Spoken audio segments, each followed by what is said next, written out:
everybody, thanks for watching another video. So last night I was rewatching The Witcher episode 8 season 1, and when I was done with that, they got those suggested videos that they think you should watch, and on there was the two popes. And I looked real closely at the thumbnail and I saw Anthony Hopkins was in this thing, and I was like, what? Anthony Hopkins? This thing's gonna be pretty good.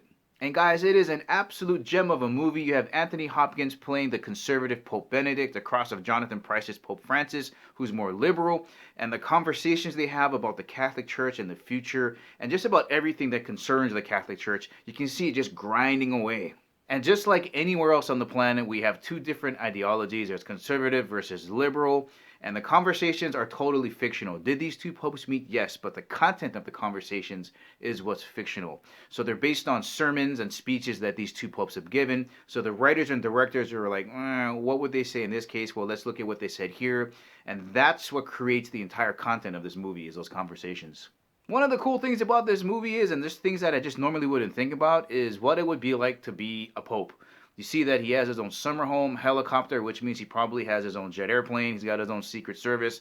It's a really lavish lifestyle, but at the same time can be extremely isolating and lonely, as we see in the case of Pope Benedict. And guys, the cinematography and scenery in this movie are off the charts. They rebuilt the Sistine Chapel just a few inches bigger than the old one, just to say, hey, we built a bigger one. But the usage of handheld cameras in some instances where they're following the two popes around really give it an organic feel. The amount of off-the-shoulder close-ups you can't even count how many they are.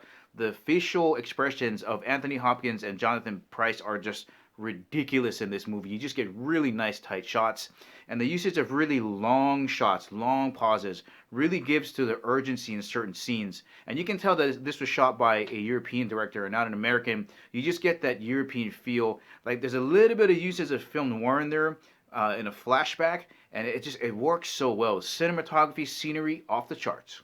Alright, my two favorite scenes of this entire movie are the pizza scene and the soccer scene. And out of those two, I'd have to say I think I enjoyed the pizza scene more. Here's why. So that scene is coming off of a real serious conversation that ends up in this room called the Room of Tears.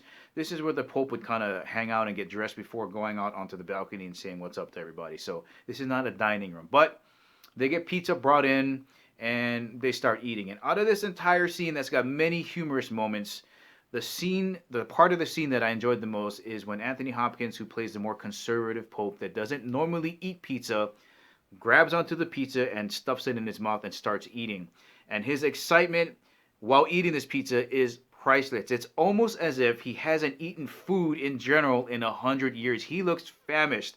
So as he's trying to eat this pizza, Jonathan Pryce is asking him, so how do you like it? He's just like, blah, blah, blah, blah. It's ridiculous to see a Pope in that state of mind, but it's my favorite part of that scene.